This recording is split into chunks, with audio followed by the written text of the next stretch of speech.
Welcome to another episode of B-Side Baddies. We are back, and Donna's probably going to ask me about this weird little bat cave that I'm in. But before she does that, Yeah. friend, we have to talk about this mic situation. I've seen the clips. I've seen the tape. I had to watch you now untape. Oh, there's some hair on What it. what is this? What is this? Do we Dude, need to buy you a new headset? no, so I'm right now using actually my old mic that I was using for years. It's just that I don't know, the holder thing kind of broke, so and I don't want to use it as a table microphone. And I had this meanwhile, so this is really it's a wireless microphone. It's not an ad, but it's so reliable. And yeah, people made fun of me because I always have to tape it on my headset in the beginning of the stream. Right now it's off. But I swear it's really reliable. I like it, even though it looks goofy. I mean, if it does the job, right? It Yeah, it does does the the job. job. But I keep seeing the clips and I'm like, oh, my dear friend, we have to buy you a whole new headset. What is going on? I mean, I'm gonna buy a new microphone. Maybe with our new sponsor. You're right. We do have a new sponsor. Skin Club has decided to back B-Side Baddies. So we have a link in the description. Go check them out. And we want to thank them for the support. Let's get Yes. into it, though. I have this weird little room behind me, and I have to apologize because I'm trying to use a new camera, which I thought would be perfect for on the road. It's like this little camera. But I didn't realize I was going to be in a hotel that has 100% been designed for people who are on holiday at the beach. So there is no real lighting in this room. It's like full on sexy mood lighting, which It's means cozy though. It's so cozy. it's such a cool hotel room. And I wish that during the day I would walk you around because I have a balcony that actually looks out over the sea because I'm in Malta. Oh. But directly across from me is also a bunch of other balconies with some lovely retired people who are quite happy to sunbathe on their balconies during the day. Right, so now you're gonna be at Thunderpick, right? Hosting the tournament. How long are you gonna be in Malta?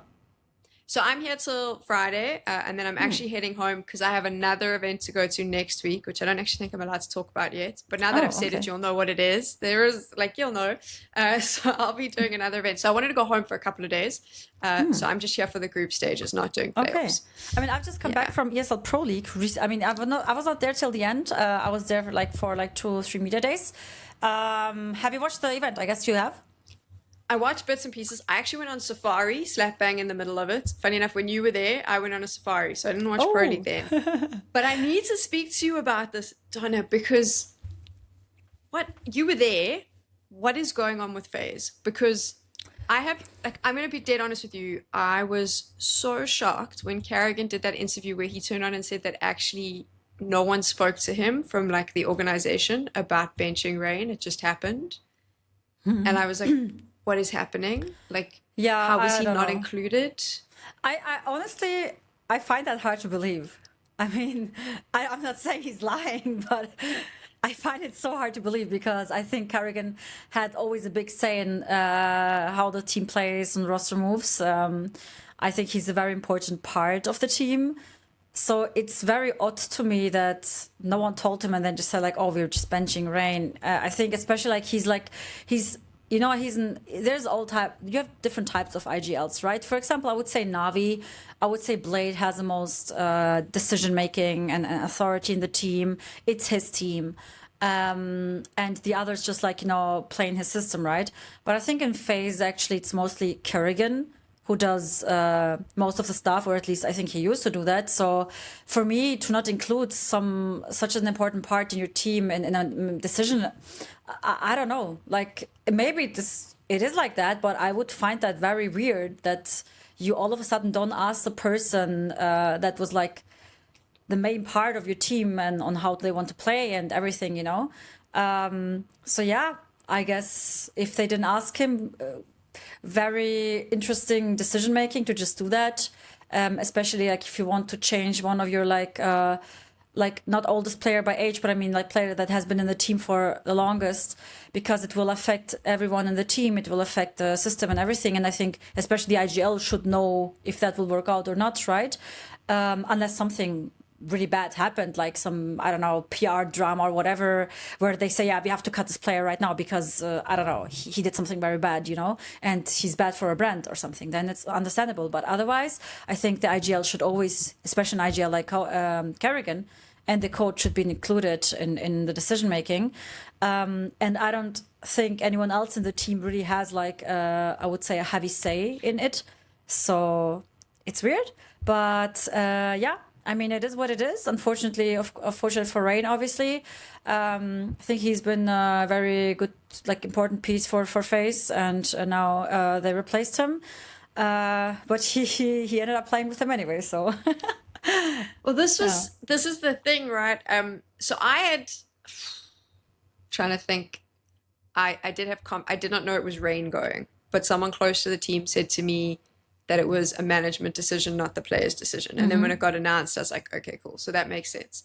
But then obviously everyone who watched Pro League saw what happens. Like Rain comes back, and then you just saw the FaZe magic. Right? It was beautiful. Like I loved it. I shed a tear at the end of Pro League when FaZe was out, like, because I was suddenly like, and I feel so bad, and I'm so sorry, Jacob, like, I'm sorry, but I suddenly was like, can we bench Jacob and just bring Rain back? Like, why are we not making this happen? It was like goosebump inducing watching this team play, and all the FaZe magic was back. What was that like for you, getting to see them be magical? Yeah, I mean, it's like, I think just the chemistry, right? It's I don't know, like, especially like you could see like Phrasen and Ron's Phrasen. Right? You just put everyone together.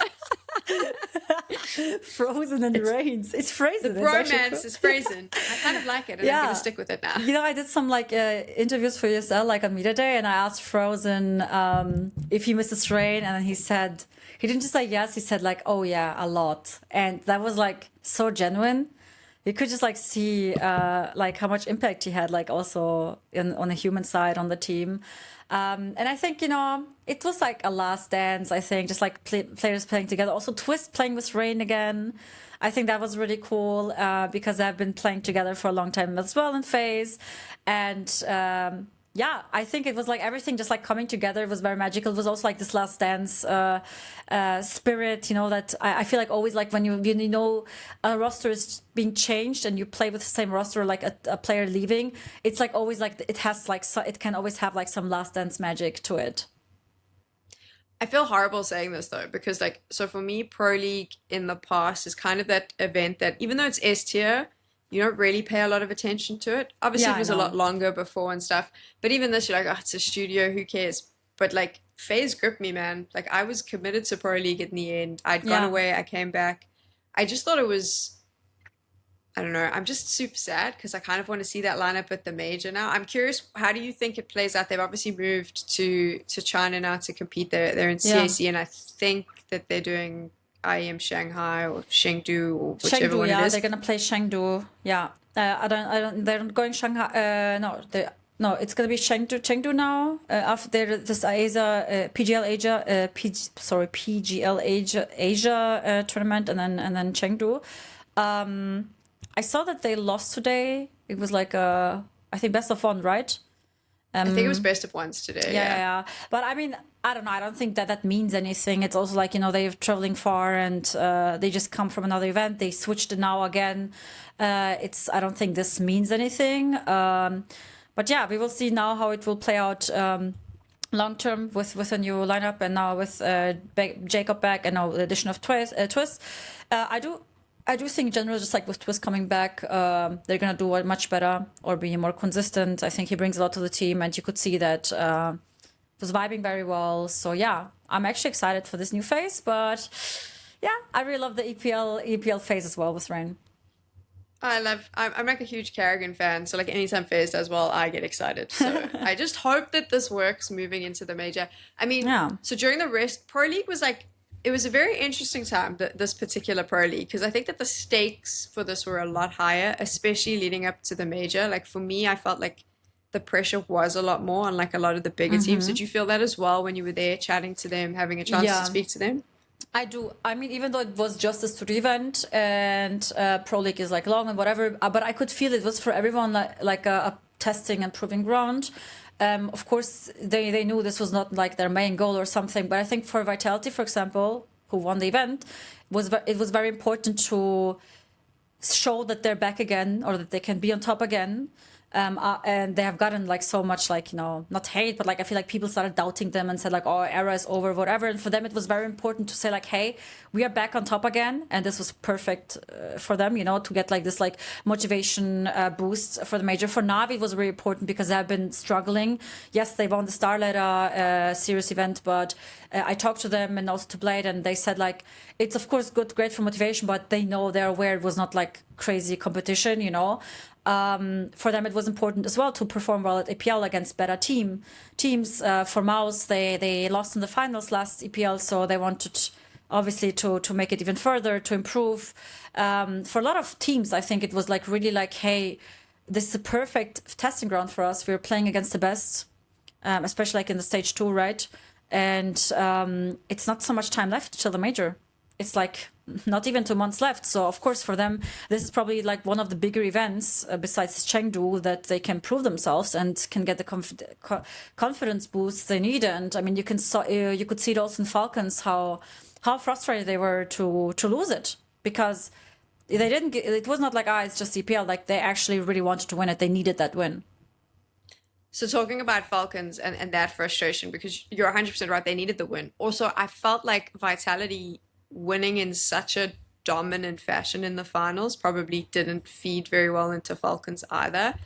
But then obviously it led to all that drama that we got to see. I say drama, but it was like people got very touched about this, and I'm not quite sure why. Yeah. Which was Kyousuke not wanting to wear his medal. There is a clip for this. Yeah. I'm on the road, so we haven't got the clip ready for you. I think you saw it, guys. It was posted from so many people on Twitter. I think you saw it. Like, yeah.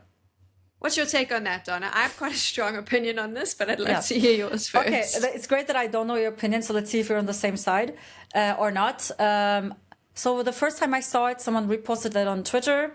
I didn't pay so much attention to it when it was live. I was still watching actually, but I was like also talking a bit, kind of like recapping everything. And then I saw everyone posted it and quoted it and like talked about it. It was Nature TV and everywhere, and I was like, I saw it once and was like, oh, okay, but a bit awkward. But then when I saw how people like just kept talking about it and like sharing it everywhere, I was like, okay, guys, calm down. I think like it was like they tried so hard to find something negative there. I mean, of course, it wasn't the best reaction, but I think honestly, for me, it looked like he just wanted to grab it himself, like, you know, like it was like a bit of an awkward, like who to give the hand first, and then he just grabbed it. I didn't think he was like saying away with it, but it was more like, yeah, you don't need to put it over my head, like, you know, I got it. You could see he was frustrated. I think in the moment he was just like probably very emotional and disappointed. I don't think he was trying to be rude, and people tried to make him like he was some villain. I'm like, okay, guys, like calm down. Like you're literally like trying so hard to scrap for drama and something. But I don't know. What do you think? Okay, so I'll paint a picture for you. When you compete in the Olympics, right? It's once every 4 years, and being on a podium and getting a medal, whether it be gold, silver, or bronze in the Olympics, once every 4 years means you are one of the best in the world. And that means a lot. Even a bronze medal is a huge moment in the Olympics, which is why you stand on that podium and they put it over your head. The ceremonial thing of putting a medal over your head is part of the like sort of celebration of you winning that medal, right?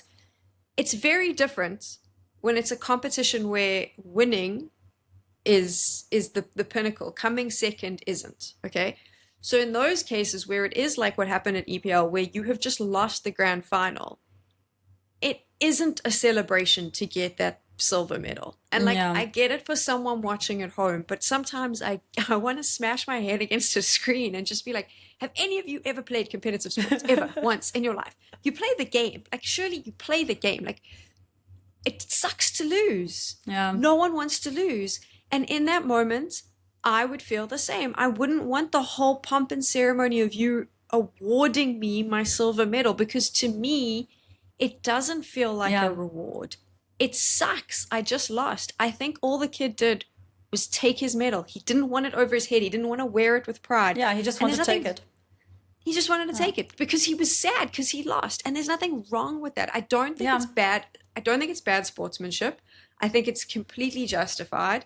It would have been bad sportsmanship if he'd thrown it, I agree, but he didn't. Like, it wasn't like he refused it or tossed it. Dude, people are so overdramatic. Like, I'm so happy we're on the same side.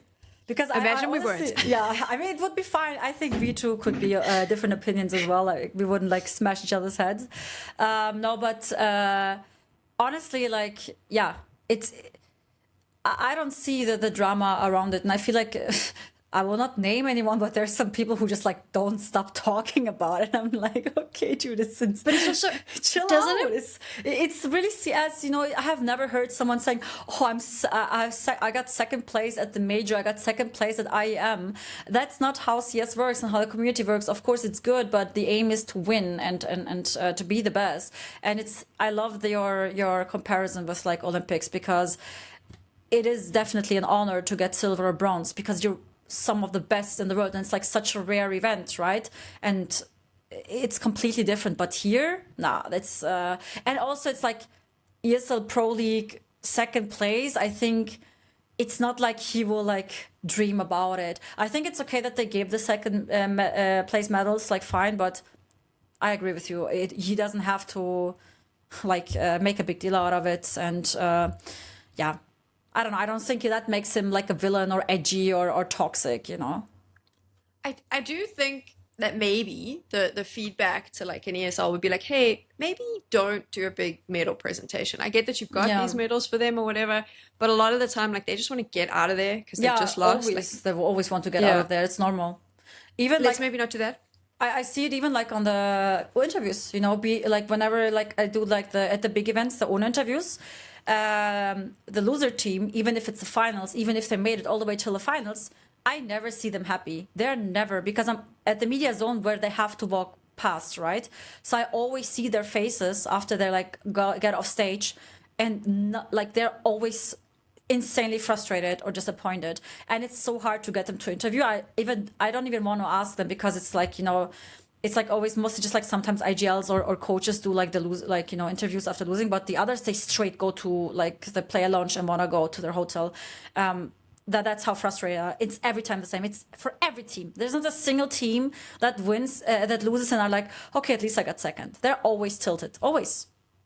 Of course. And I do think, so this is something that's been bugging me for a while. I'm just going to voice it now. Like, I'm so done with the Falcons hate, man. Like, Kyousuke is like, he is a mad talented player. Okay? I think he's great. He just came second in Pro League, and all we had to hear was about how like he's a bad sportsman, it's a bad attitude, blah, because of this medal thing. That's all and they like, focus about, yeah. But I feel like anything Falcons do, no matter what they do, is wrong, and people just want to hate on them. And I understand why, and I get why, and I know it's like this whole thing of like, oh, they're throwing money, we must hate on them, but like, at some point, just back off. Like, these are still people. These players are people at the end of the day. And if you're gonna shit on them and like be mean about the way they're playing because they're playing badly, 100% I'm all in. I'll do the same. More than likely, I'll make a comment about it on the desk. But like, at this point, are we not just like grasping at straws to just try hate on this team for the sake of it? Thank you. That is literally what I want to say also before about the Kyousuke drama everywhere. It was grasping for straws. It was like, I felt like they tried so hard to find something to have something to say. Obviously, like you can be critical of the org or whatever, or like all the money being thrown at to get like star players and everything. But I think you have to like separate the players from the money at some point, or like, you know, from org decisions and companies. And I also like noticed, like, for example, I don't know. I mean, in this scene, kind of like everyone gets hated at some point. Like, it's just how the community is. Unfortunately, like, hate is very popular. I hope the narrative will eventually change, that we're like, you know, not supporting toxicity so much.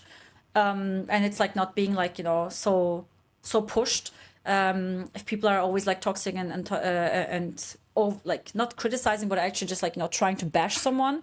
But for example, what I also noticed, like, you know, Nico, when he missed this shot from behind on short, I don't know if you've seen it.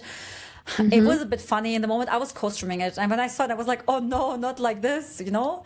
And but then it was over in the moment. I was like, "Oh shit," you know. It gave me like nuke memory, but it wasn't such a big deal. And Nico had such a good event. He played really, really good, especially in the finals. He had like some really good moments, and I think overall it was like pretty good performance. And then what all I see on X, especially like on Twitter, is like people like replaying that shot, talking about that shot, and I'm like, okay, bro, like he had like a really great, even though they lost, he had a good performance, and all you focus about is this one missed shot, you know. It's just so tiring. I don't know, like sometimes it's okay, but in this moment it was just like with the Kyousuke thing combination, I was just like, oh bro, it's too much now. Exactly what you think. Listen, you can have an opinion about the org. I have an opinion about the org. Like, I get it, but like, there is a part of me that's going, these are players. They're like people. Kyousuke is like a kid, man. Yeah. Like he's still a kid. He's so young. Just give him a freaking break, man. Imagine being him. I was thinking about this the other day. I was like, everything he's done since it was rumored that he was going to go to Falcons. There was that whole thing which we joked about in our first episode, and like it was a dumb thing, like with the rating the girl thing. Like, dude, it was dumb. But like, can you honestly? He's 17. I know, but that's what I was like. If you are sending hate about this, whether it's like on HLT forums or Reddit or X, can you honestly tell me that when you were 17, 18, you didn't do something cringe? Because I have a list, and I'm so glad that, like it's not on the net. But I'm like, we were all cringy at that age. Like, we were all cringe. Yeah, and now like then he gets into shit for taking the thing at Falcons. If he doesn't play well, he's in trouble. If he plays well, he's in trouble. If he chooses not to take a medal. I was like, how is he going to survive? Like, it just, you're going to turn him into such a miserable person. Like, just be a little bit, I don't know, like graceful. Yeah. I don't know. I'm talking to like the wrong people though, because the fans aren't going to listen. I know, but like, but you know, the people listening to this, and they're probably also active in some part, maybe on social media somewhere, like, it helps even if these people also like either think the same or like it opens their eyes and they're like, hey, actually that's true.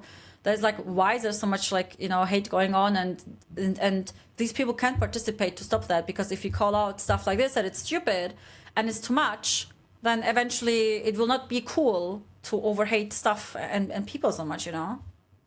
I just feel bad though, because I'm saying all of this, and then the one thing though is like when the ridiculous hate happens, like someone, normally Maui Snake, will come up with like a brilliant meme and share it, and then I'm laughing hysterically at the meme or the joke, and then I feel so bad because I mean, sometimes it's okay, right? Like, I mean, I think we had a talk about it in the beginning, first episode or second. I think it's okay at some point. You can make fun of people, you can like, but it, you know, there has to be a line, and sometimes it's just like over the top, and this medal situation was just too much, bro. Like, just like, it's okay, like you all talked about it, you all like, it's enough, it's fine, like bro, he didn't punch anyone, like he just took a medal in his hands. I'm also pretty sure, and Nico just missed a shot, like he still had a good performance. It's, you know what I mean, the same shit. There's a bunch of pro players that I'm 99% sure have just given away their second place medals. Like, they've literally just given them to fans because they just couldn't be asked to keep them, if I'm not mistaken. So, like, I think Zontex did something like this. I think, I don't know if it was Zontex, but it was also something like a second place medal or something. And someone asked what he did to it, and he said, I gave it to a fan. Yeah, because it's like, you don't want to keep it, man. Yeah, like, I completely it's okay. get that. No one wants, it's just a participation medal. Anyway, we need to move away from criticism. Let's talk about good things, because it turns out that you need an Oscar. Because I've been watching you, Dona, and you are a very impressive actress. Like, you have enthralled me. I loved the fact that you recorded something a year ago, waiting to get out of Valve jail, and then released it. It was, I saw it. You and Sponge made my heart so happy. I sit quietly. Sometimes I'm like at something with like I've got my headphones in, and I just giggle like a small child. You made me giggle that day, and I appreciate you. Thank you, Sam. No, actually, I love doing this stuff. I'm a very creative person, actually, and I love that. Especially, like, you know, it's like, I mean, so far at ESL events, I can like thrive a bit because we have like this opportunity. So, for example, this like jail release skit, I recorded with Sponge with my phone after we did that like Shitter Island skit. That was the first time that I did some acting. Now I've done also something with Ona at Cologne. We like recorded this confession stuff, and now the Dune parts. And this is so like I'm so grateful that I can like participate in some way in stuff like this, because like I really love that type of shit. I even like recorded my own skit while I was in the US at the Valve office, some parts of it. It's not released yet. I'm waiting for a good opportunity to do it. But yeah, it's so cool, and I really hope that like more organizers are like tapping more into this like creativity and like creating cool content, because like we all love Pro CS, but I think it's also so cool if you can do stuff that is not so serious and we can have just a little bit of fun.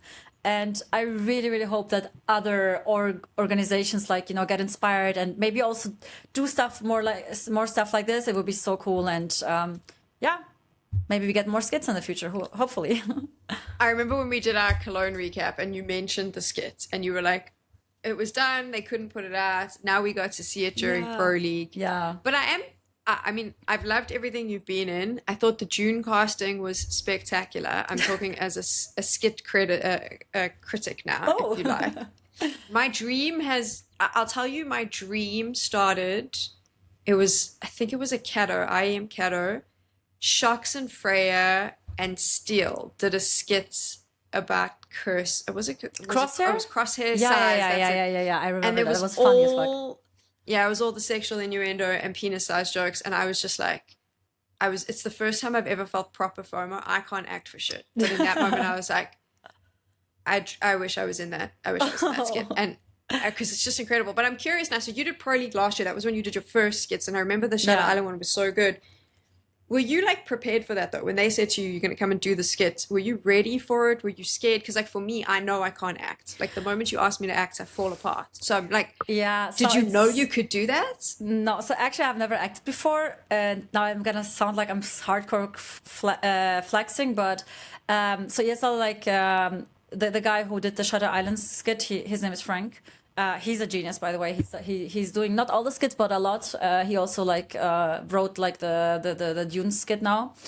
Pretty much anything that you see I'm just gonna do this, and I'm probably like anything that you see from ESL, even like the most like majestic intros to big shows, and then the really good skit. Like Frank is normally behind. He is a creative genius. Yeah, I've never met him.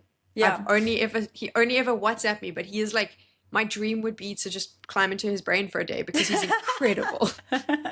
No, he's very creative. Yeah. So for the Shutter Island, he sent me he asked me like I don't know, a week ago or something before I was like traveling, and he sent me the text and the link from the part. He said like, that's fine. Like this is the script. I was like, okay, like my sentences. So I watched the part from the movie. Where I was like about to say something. He was not there at the scene, I think, back then. We just like had camera people, and then I went in, and then it was my turn, and I said my line, and then they were like, "Yeah, that's perfect." Look at you! But we did. She's a one-take wonder. That's what Sponge said. That's literally one of the back. No, was it Sponge or Moses? I don't know anymore. But one of them said, "Yeah, okay, a one-take wonder," and I was like. Dude, I didn't act for shit. I just like, I don't know. And we did a few more takes though, just like, you know, different perspectives and whatever. But I actually got it in the first take. So yeah, it was, I don't know. Maybe I'm just talented for it. I don't know. But it was very fun. And I hope I can do more stuff like this. And also just like really huge props to ESL for doing all of that stuff. I think it's amazing. And for me as a creative person, this is the dream, and it is beautiful to see all that work being made and done. And I really love that, because I don't just like watch it and say like, oh, that was fun to watch, but I'm like, oh, how I think of everything, like, you know, how they wrote the script and the direction and the camera angles. I pay attention to all of that because I really like am into stuff like this, and just to see like how skilled people are who are like doing all that stuff. The camera people, the people who make the lights.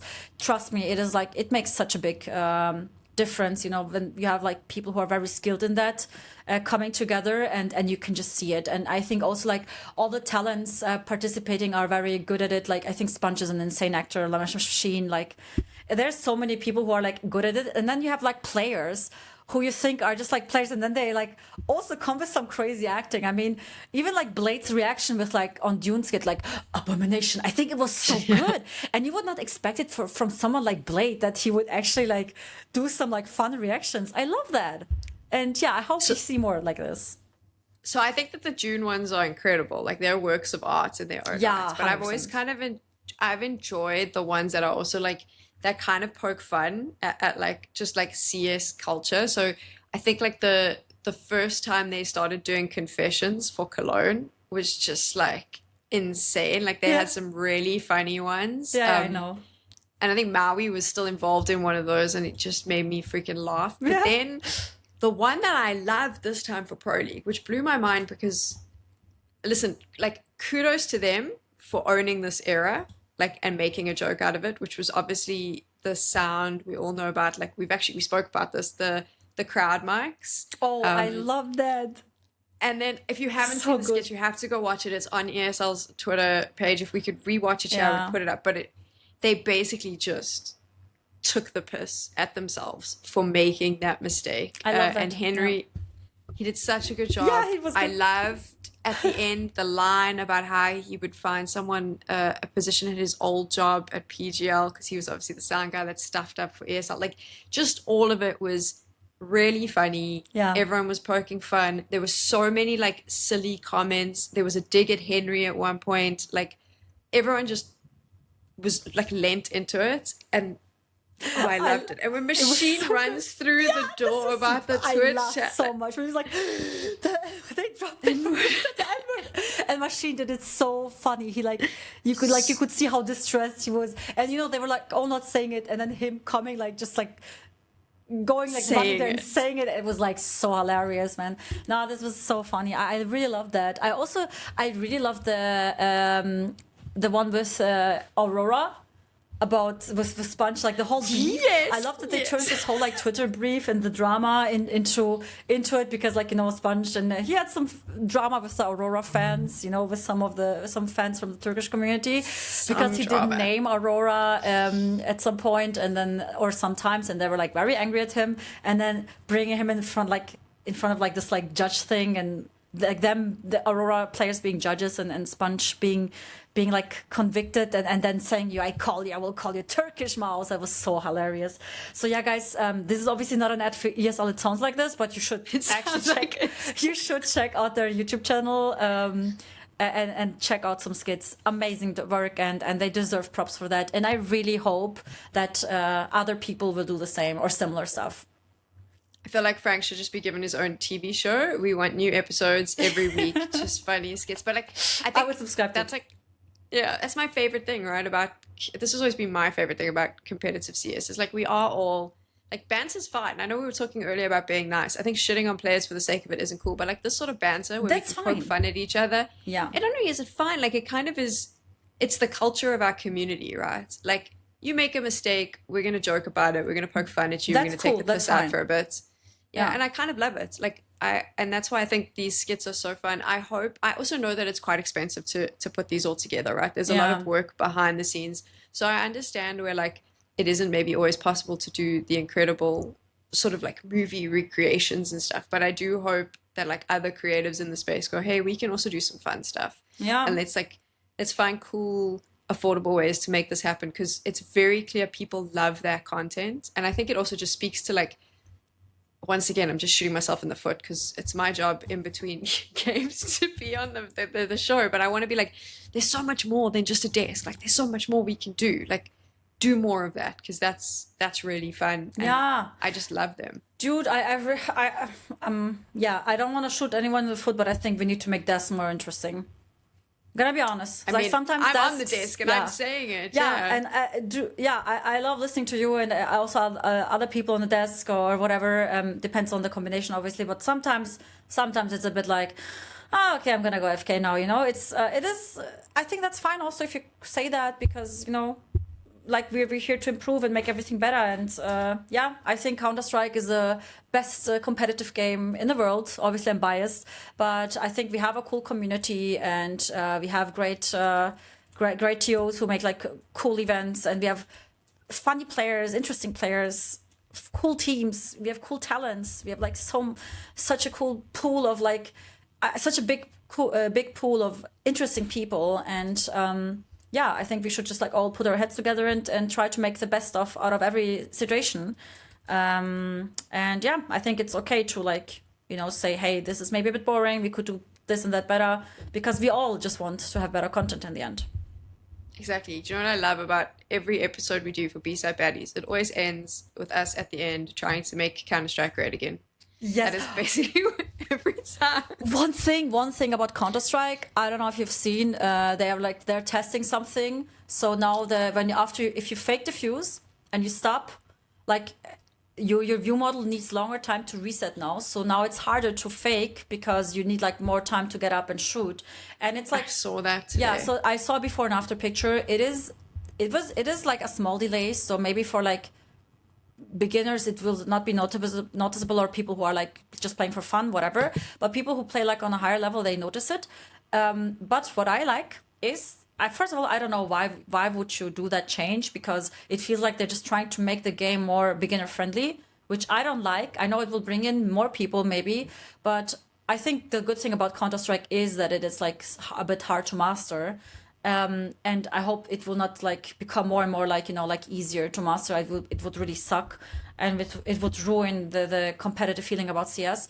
But what I actually appreciate of Valve is that they're making it in a beta, so they're testing it now, and didn't just say, oh, by the way, we did that now, And I don't know why it's like this, if it's like because also players started complaining about always when they change something, there's a bug, and they fucked up the spray and they fix it again. So now they're testing it, and I like that. So please test whatever you want, but let the community see first how it is, and especially listen to the pros. And then we're Gucci. I like that idea of the testing as well. Exactly what you're saying there. It's kind of a good step forward, right? It's in beta. You can see if it works. We're not just going to make this like blanket change. Yes. And I also agree with you. Like, I've always loved the fact that CS is a little bit harder to get into, because one, I feel like you have to be a bit more dedicated to it to play, but also it's kind of my favorite thing, because if you play another game and someone's like, oh, I normally play CS, you're just like, damn, you're going to be fucking good. Be on my team. You've mastered CS. True. Even if you suck at Counter-Strike, you'll probably be better in this game. So come and be on my team. That's kind of true. like, that is like the reputation Counter-Strike has, right? And that's, I'm not saying we don't want new players. I'm just saying I think that you have to like prove that you kind of are dedicated to learning the game. Yeah. So I don't care that it's tougher. Like, good. That's the best things in life are hard to get. That's the point. Exactly, and I think it should stay like this. So yeah, but I appreciate also that it's not just like that they're making actually some updates about game stuff and not just like skins. Because at some point it felt like frustrating. It felt like, okay, they're just like, doing skin stuff and UKs and new armory, like. It's not all about it, right? There's a lot of people who actually care about the mechanics and the game itself, and I hope we will have more updates that will improve the game, or where they at least try to do it. Hopefully someone from Valve watches this and they hear. Shh, don't be negative. But other people watch us. They can give feedback, right? To Valve on their Twitter. I think, I mean, I'm not really active on Reddit, but I think Valve actually looks a little bit into the Reddit stuff when there's like bugs or whatever. They actually always like try to find stuff there. So yeah, people who listen, obviously you can always give feedback, and you're just as important as us talking about it right now here. Exactly. So you can also give feedback for the show. Let us know in the comments what you like, what you didn't like, what you want to see. Donna, where are we seeing you next? Are you allowed to tell us? So not officially anywhere. This ESL EPL stuff was like the last official stuff I did. I mean, I hope that I could do the Tunderpick with you, but it didn't work out, unfortunately. I don't want to. It's still like this is still something that really like is upsetting me.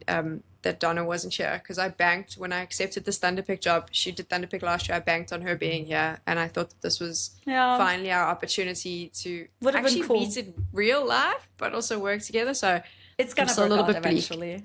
But It will. yeah, I might do some. I'm trying to go to Chengdu to do stuff for One because it like I could go right after to Hong Kong for the Blast thing, and like I'm trying to see if like Blast and ESL like somehow can like come our way a bit with accommodation. I would go alone, so it would not be that expensive.